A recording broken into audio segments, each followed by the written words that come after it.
ओम गण गणपते नमः। आज आप सुनेंगे परम पावन षष्ठीला एकादशी की कथा।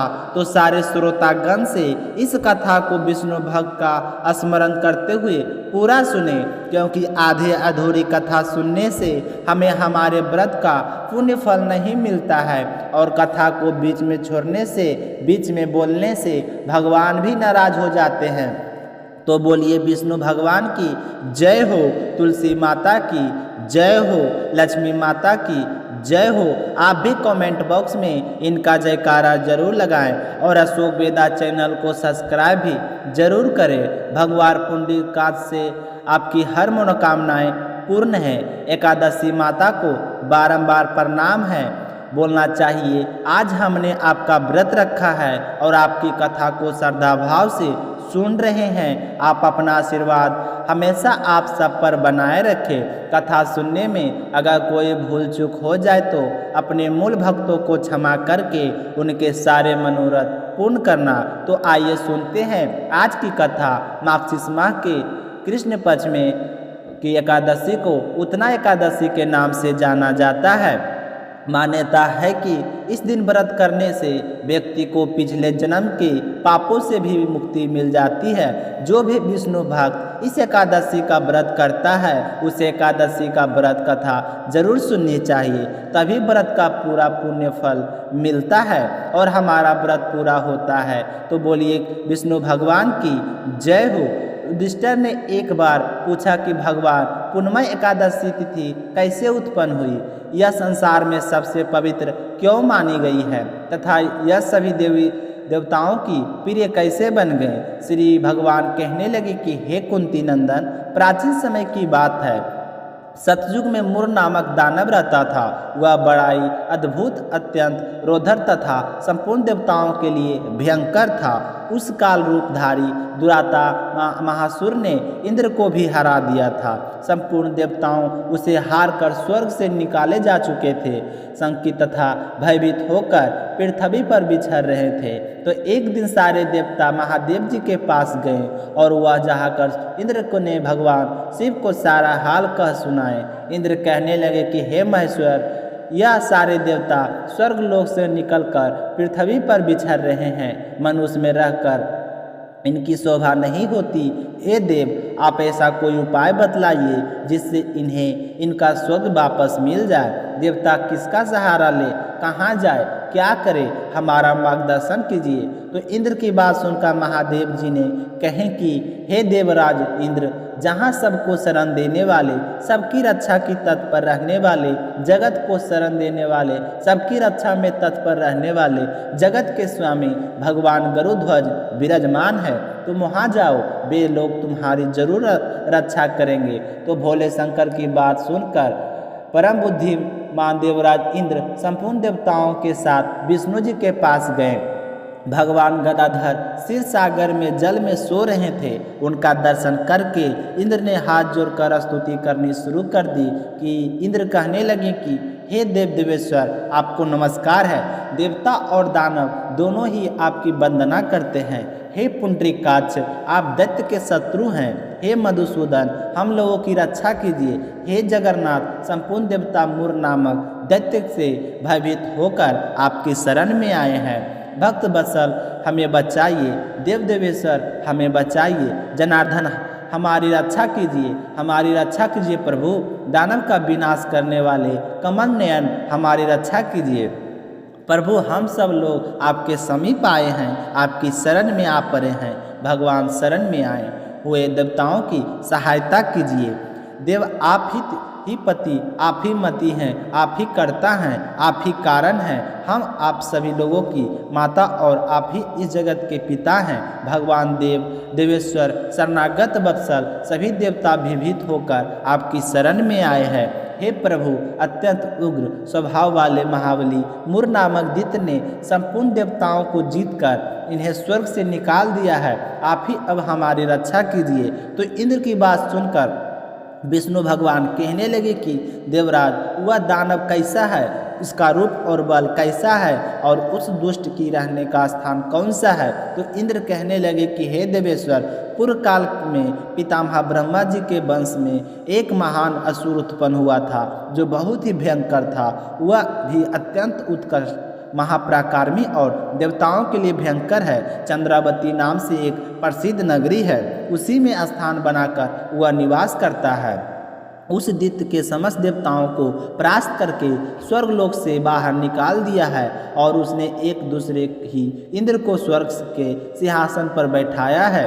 अग्नि, चंद्रमा, वायु, सूर्य तथा वरुण उसने दूसरे ही बनाई है। जनार्दन, मैं सभी बात बता रहा हूँ, उसने सब कोई दूसरे ही बना लिए हैं। हमारी जगह उनको दे दी है और देवताओं को प्रत्येक स्थान से वंचित कर दिया है।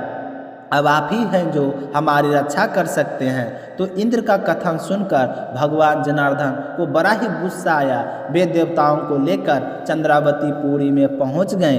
देवताओं ने देखा कि दैत्यराज बार बार गर्जना कर रहा था। उससे प्रस्त होकर संपूर्ण देवता दसों दिशाओं में भाग गई। अब वह दानव भगवान विष्णु को देखकर बोला कि खरारा, मुझे हराने वाला कोई नहीं है। तो उसकी ललकार सुनकर भगवान के नेत्र क्रोध से लाल हो गए और वे कहने लगे कि अरे दुराचारी दानव, मेरी इन भुजाओं को कहकर श्री हरि विष्णु ने अपने दिव्य बाणों के सामने आए हुए दुष्ट दानवों को मारना शुरू कर दिए। तो यह देखकर दानव भयभीत हो गए। विष्णु भगवान ने दैत्य सेना पर चक्कर का प्रहार किया। उससे छीन बीन होकर सैकड़ों योद्धा मौत के मुंह में चले गए। इसके बाद भगवान मधुसूदन बंद्रिका आश्रम को चले गए। वहाँ सिहावल की गुफा थी जो 12 योजन लंबी थी। उस गुफा में एक ही दरवाज़ा था। भगवान विष्णु उसी में सो गए और दैत्य मोर भी वहाँ पर पहुँच गया और गुफा को देखते ही जोर जोर से हंसने लगा कि मेरा दुश्मन डर के मारे यहाँ आकर छुप गया है। यह कहते हुए गुफा में अंदर प्रवेश कर गया। गुफा के अंदर जाकर देखा कि भगवान विष्णु तो सो रहे हैं। वह बड़ा ही खुश हुआ। वह सोचने लगा कि यह दैत्य को भय देने वाला देवता है, तो इसे मारना तो होगा, इससे कोई संदेह नहीं है। तो जैसे ही मूर्ख दैत्य विष्णु जी को मारने के लिए उद्यत हुआ तो भगवान श्री हरि विष्णु के शरीर से एक कन्या प्रकट हुई जो बड़ी ही रूपवती, सौभाग्यशाली थी तथा दिव्य अस्त्रों शस्त्रों से मुक्त थी। वह भगवान के तेज के अंश से उत्पन्न हुई थी, तो उसका बल और पराक्रम महान था। दानवराज मुर ने उस कन्या को देखा तो कन्या ने युद्ध का विचार करके दानव के साथ युद्ध कर लिया। याचना की, दोनों के बीच युद्ध छिड़ गया। कन्या सब प्रकार की युद्ध कला में निपुण थी। वह मुर नामक का असुर उस देवी के हुंकार मात्र से ही राख का ढेर हो गया। दानव के मारे जाने पर भगवान अपने आप को जाग उठे और दानव को धरती पर पड़ा हुआ देखकर पूछा कि यह अस्तु अत्यंत अगर और भयंकर था, इसका वध किसने किया है।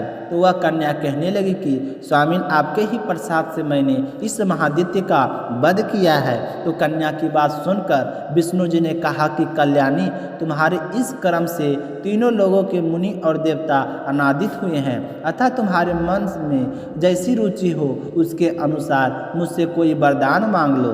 देव दुर्लभ होने पर भी वह वर मैं तुम्हें अवश्य दूंगा, इसमें तनिक भी संदेह नहीं है। तो वह कन्या साक्षात एकादशी थी। उसने कहा कि हे प्रभु, यदि आप इतने ही प्रसन्न हैं तो मैं आपकी कृपा से सब तीर्थों में प्रधान, समस्त विघ्नों का नाश करने वाले तथा सब प्रकार की सिद्धि देने वाली देवी बनूं। जनार्दन, जो लोग आप में भक्ति रखते हुए आज के दिन मेरा उपवास करेंगे उन्हें सब प्रकार की सिद्धि प्राप्त हो। माधव, जो लोग उपवास नक्त तथा एक मुक्त होकर मेरे व्रत का पालन करें उन्हें आप धन धर और मोक्ष प्रदान करें। तो विष्णु भगवान कहने लगे कि कल्याणी, तुम जो कहती है वो सब कुछ पूर्ण होगा। ऐसा वर पाकर महाव्रता एकादशी बहुत ही प्रसन्न हुई। दोनों पक्षों की एकादशी समान रूप से कल्याण करने वाली, इसमें शकुल और कृष्ण का भेद नहीं करना चाहिए। यदि उदय काल में थोड़ी सी एकादशी माध्यम में पूरी द्वादशी और अंत में किंचित त्रयोदशी हो तो त्रिपा एकादशी कहलाती है। वह भगवान श्री हरि विष्णु को बहुत ही प्रिय है। यदि एक त्रिपा एकादशी का उपवास कर लिया तो एक सहस्त्र एकादशी व्रतों का फल प्राप्त हो गया तथा इसी प्रकार द्वादशी में पारण करने पर भी सहस्त्र गुना फल माना गया है। अष्टमी एकादशी षष्ठी तिथिया और चतुर्दशी या सब यदि पूर्व तिथि से विध हो तो उनमें व्रत नहीं करना चाहिए।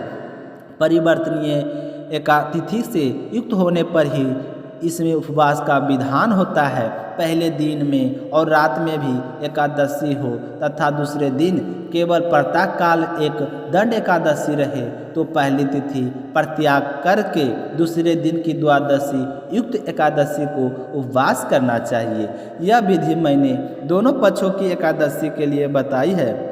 जो मनुष्य एकादशी का उपवास करता है वह वैकुंठ धाम में जहाँ साक्षात भगवान गरुध्वज का विराजमान है वहाँ जाता है। जो मानव हर समय एकादशी के महात्म्य का पाठ करता है उसे सहस्त्र गोदान के पुण्य का फल प्राप्त होता है। जो दिन या रात में भक्ति पूर्वक इस महात्म्य को सुनता है वह निसंदेह ब्रह्म हत्या आदि पापों से मुक्त हो जाता है। एकादशी के समान पाप नाशक व्रत दूसरा नहीं है। अब सुनते हैं अगली कहानी। श्रद्धा भाव से सुनते रहिए। शिव पुराण महापुराण के अनुसार पौराणिक कथा में दैत्य का राजा दम हुआ करता था। वह बड़ा ही विष्णु भक्त था। कई सालों तक उसके संतान नहीं होने के कारण उसने शुक्राचार्य को अपना गुरु बनाकर उसने श्री कृष्ण मंत्र जप प्राप्त किया। यह मंत्र प्राप्त करके उसने पुष्कर सरोवर में घोर तपस्या की। भगवान विष्णु उसकी तपस्या से प्रसन्न हो गए और उसे संतान प्राप्ति का आशीर्वाद दे दिए। भगवान विष्णु के वरदान से राजा दम के यहाँ पुत्र ने जन्म लिया। यह देखकर राजा दम बहुत ही प्रसन्न हुए। पुत्र का नामकरण संस्कार करवाया गया। पुत्र का नाम शंखचूर रखा गया। जैसे ही शंखचूर बड़ा हुआ तो उसने पितामह ब्रह्मा जी को प्रसन्न करने के लिए पुष्कर में जाकर घोर तपस्या की। तो उसकी तपस्या से प्रसन्न होकर पितामह ब्रह्मा जी ने उसे वरदान मांगने के लिए कहा। तब शंखचूर ने वरदान मांगा कि मैं हमेशा अजर अमर रहूं, कोई भी देवता मुझे मार ना सके। तो पितामह ने उसे यह वरदान दे दिया और कहा कि वह बद्री वन में जाकर धर्मध्वज की पुत्री तुलसी जो तपस्या कर रही है उससे विवाह कर ले। उधर बद्री वन में तुलसी तपस्या कर रही थी तो वह पितामह के दर्शन देकर वरदान मांगने को कहा। तो तुलसी ने कहा कि मैं भगवान श्री हरि विष्णु से शादी करना चाहती हूँ। तो पितामह माँ कहने लगी कि दैत्यराज दम का बेटा शंखचूर है जो भगवान विष्णु का ही अंश है, वह तुम्हारे सामने आएगा, तुम उससे शादी के लिए हाँ कर देना। तो ऐसा कहकर पितामह वहाँ से अंतर्ध्यान हो गए। कुछ समय बाद में शंखचूर से ढूंढता हुआ वहां आ पहुंचा और तुलसी को देखकर उसके रूप पर मोहित हो गया और तुलसी से विवाह का प्रस्ताव रखा। तो तुलसी ने पितामह के कहे अनुसार शादी के लिए हाँ कर दी और फिर दोनों ने शादी कर ली। शादी के बाद तुलसी और शंखचूर सुखपूर्वक रहने लगे। उसने अपने बल से देवताओं, असुरों, दानवों, राक्षसों, गंधर्व, नागों, किन्नरों से मनुष्य तथा त्रिलोकी के सभी प्राणियों पर विजय प्राप्त कर ली। वह भगवान श्री कृष्ण का परम भक्त था। शंखचूर के अत्याचारों से सभी देवता परेशान होकर पितामह के पास गए और अपनी सारी परेशानी उन्हें बताई। तो पितामह उन सब को लेकर विष्णु भगवान के पास गए। भगवान विष्णु ने कहा कि शंखचूर की मृत्यु भगवान शिव के त्रिशूल से होगी, अतः आप उनके पास जाएं। भगवान शिव ने चिरथ नामक गण को अपना दूत बनाकर शंखचूर के पास भेज दिया। चित्ररथ ने शंखचूर को समझाया कि वह देवताओं को उनका राज लौटा दे, लेकिन अहंकार के चलते शंखचूर ने मना कर दिया और कहा कि वह महेश्वर से युद्ध करना चाहता है। जब भगवान शिव को यह बात पता चली तो वे युद्ध के लिए अपनी सेना लेकर निकल पड़े। इस तरह देवता और दानवों में घमासान युद्ध शुरू हुआ, परंतु पितामह के वरदान के कारण शंखचूड़ को देवता हरा नहीं पाए। भगवान शिव ने शंखचूड़ का वध करने के लिए जैसे ही अपना त्रिशूल उठाया, तभी आकाशवाणी हुई कि जब तक शंखचूड़ के हाथ में श्री हरि का कवच है और उसकी पत्नी का अस्त्र अखंडित है, तब तक इसका वध करना असंभव है। तो आकाशवाणी सुनकर भगवान विष्णु वृद्ध ब्राह्मण का रूप धारण करके शंखचूड़ के पास गए। तो शंखचूड़ उससे कहने लगे कि मांगो, क्या मांगते हो, मैं दान देने में भी कभी कंजूसी नहीं करता हूँ। तो इतना कहते ही ब्राह्मण के भेष में भगवान श्री हरि विष्णु ने कहा कि मुझे तुम्हारा कवच चाहिए। तो शंखचूड़ ने हुआ कवच बिना किसी संकोच के दान कर दिया। इसके बाद भगवान विष्णु शंखचूड़ का रूप बनाकर तुलसी के पास पहुंच गए। शंखचूड़ रूपी भगवान विष्णु ने तुलसी के महल के द्वार पर जाकर अपनी विजय होने की सूचना दी। तो यह सुनकर तुलसी बहुत ही खुश हुई और पति रूप में आए भगवान का पूजन किया और रमन किया।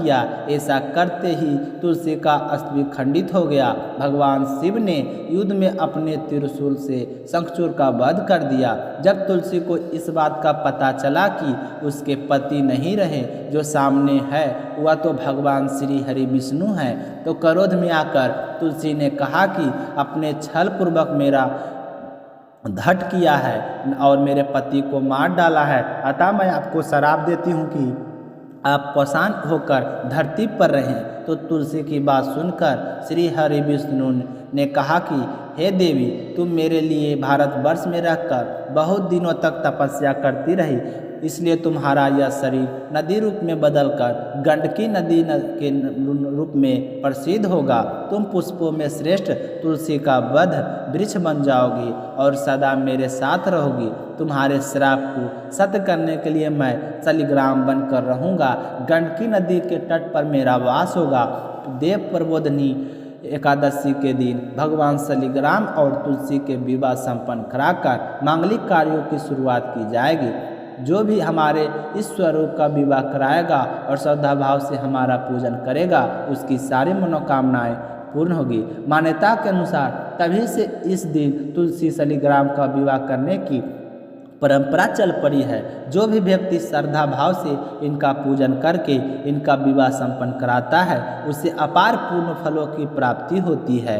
तो आज की कथा समाप्त होती है। आप सभी को श्रोतागण को कथा सुनकर कैसा लगा कमेंट करके ज़रूर बताइएगा। साथ ही साथ अगर आपने अभी तक अशोक वेदा चैनल को सब्सक्राइब नहीं किए हैं तो सब्सक्राइब जरूर करें और कमेंट में विष्णु भक्तों को कमेंट में ज़रूर जयकारा लगाना चाहिए और सभी विष्णु भक्तों से शेयर करें। आपके सारे मनोरथ पूर्ण हो। मिलते हैं अगले वीडियो में, तब तक अपना ख्याल रखिएगा। जय श्री कृष्णा, राधे राधे।